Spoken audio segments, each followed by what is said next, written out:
So we're really, again, it's the people-pleasing part of our personality, the people-pleasing pattern, wanting to jump in and please our client and solve all their problems, and the fee thing, we'll just sort that out later. That catches out so many people because we're doing such great work, but we're not getting paid for it.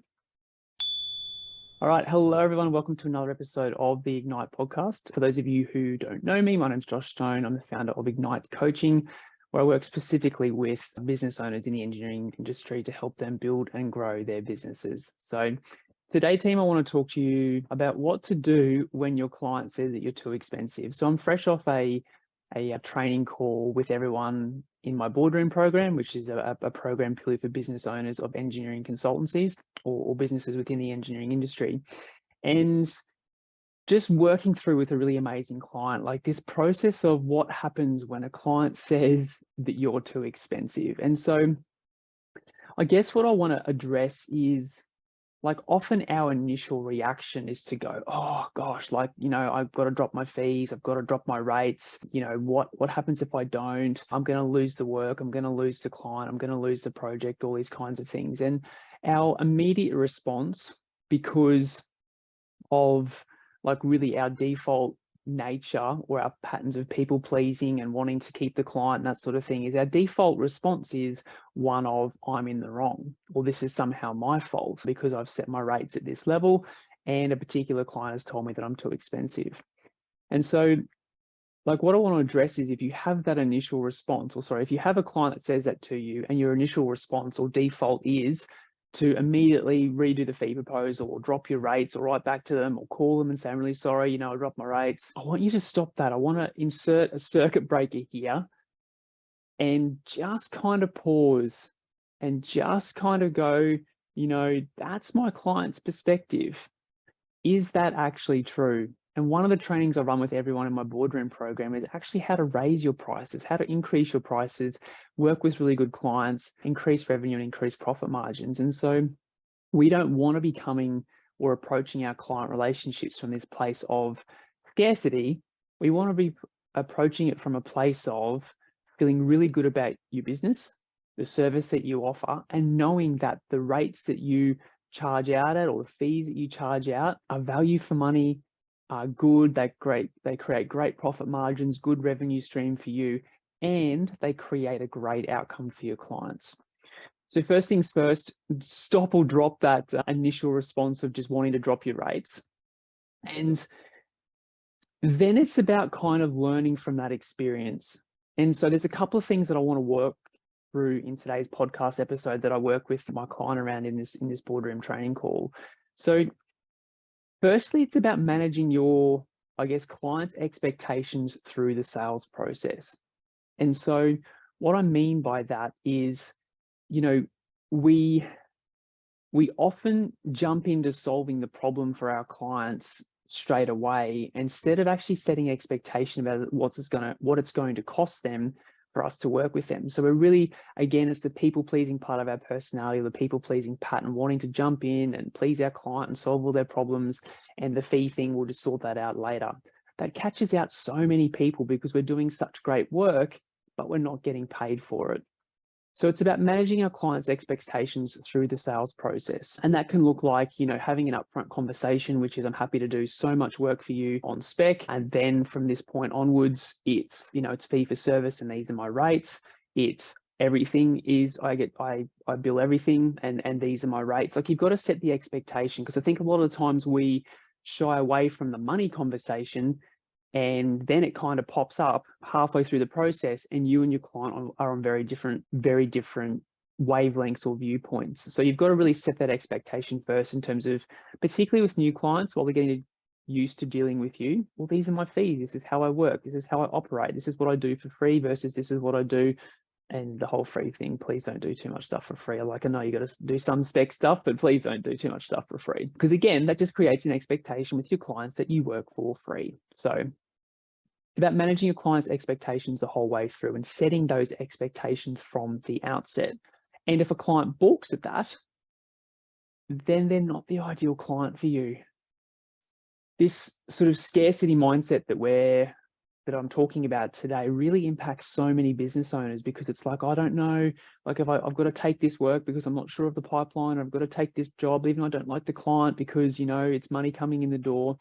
That's approaching business from a scarcity mindset. And it also means that your pipeline and your sales funnel is not working properly, because if you've only got one potential client that you're hanging on to for, you know, the growth of your business, then we need to work on your sales pipeline and your sales funnel, knowing that you've got good quality prospects and good quality clients coming through your sales process, and that's kind of giving you that confidence and that forecasted out that revenue. So that's managing the expectations with your clients. We then want to flip the conversation, because again, like we default to, oh, I'm sorry, my rates are too cheap. Sorry, my rates are too expensive. How can I drop my fees? I want to work with you, all that sort of thing. As I was coaching my client through this process earlier in the week, it's about flipping the conversation that's happening, which is, what's the cost to your client if they don't work with you? And so that's being really clear on your client's pain points, the problems that you solve for your clients, and what it's worth to them if you don't solve that problem for them.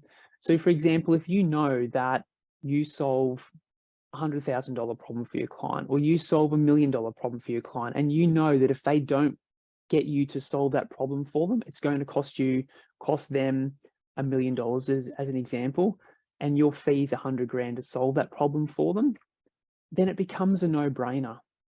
So again, it's flipping the conversation to, what's the cost to my client if they don't work for you? And again, like the conversation I was having with my client, like the hourly rates that we were talking about weren't astronomical, but my client hadn't hit on the pain points of what the cost to my client was to his client, of him not working in their business. And so, you know, he's got years and years and years of expertise in his space, and he can go into his client's business and solve a problem through all the systems and processes and experience that he has, and he can do that work in an hour or 2 hours as an example.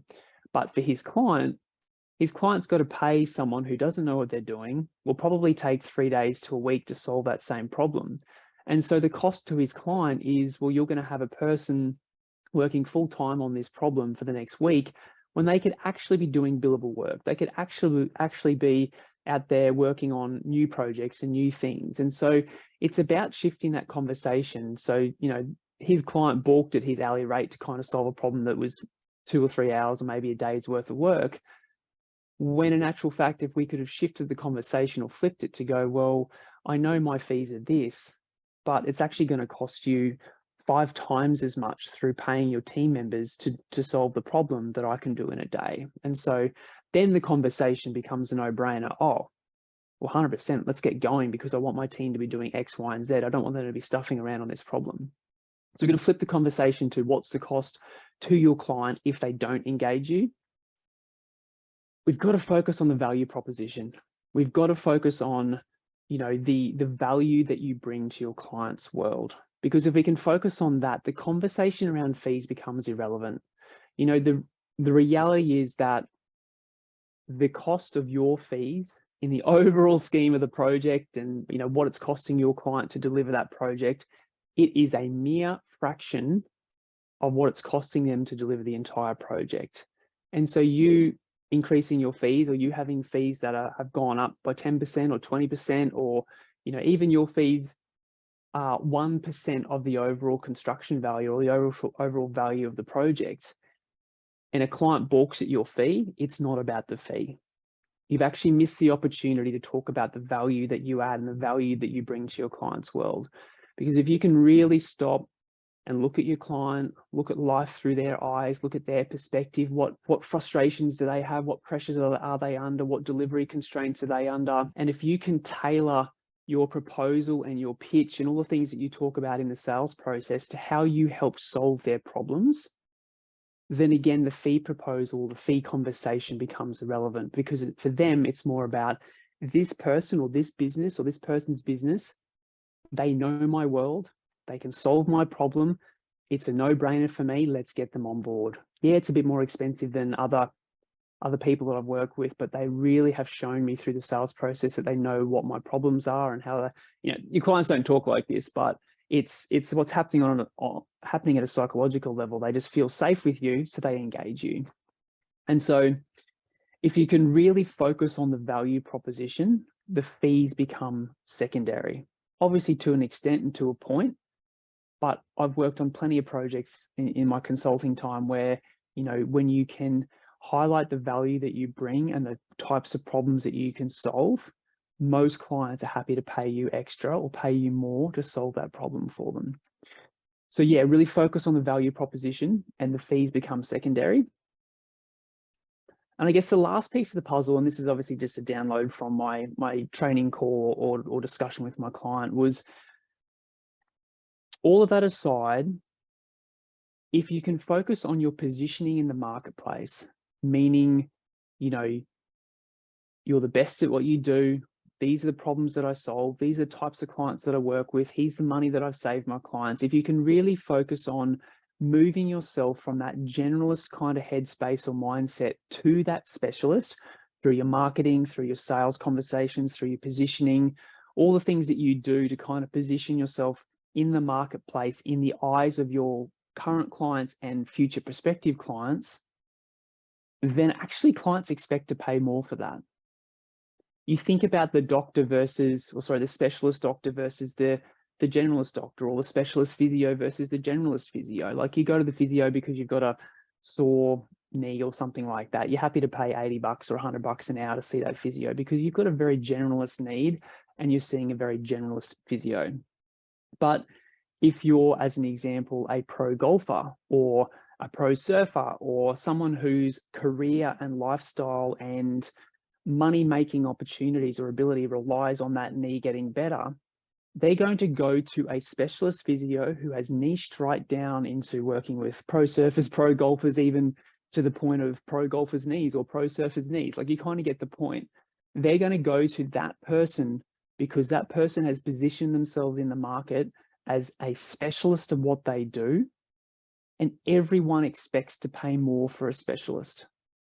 And so if you've worked on your positioning, and this happens over time, like, this is not the immediate kind of solve for current clients who think you're too expensive, but if you work on your positioning in the marketplace and really hone on your clients' pain points and explain how you solve them and why you and your team and your business are the best at what you do, and you've got marketing examples and testimonials from old clients and that sort of thing, clients who approach you to work with you are going into that conversation expecting to pay more.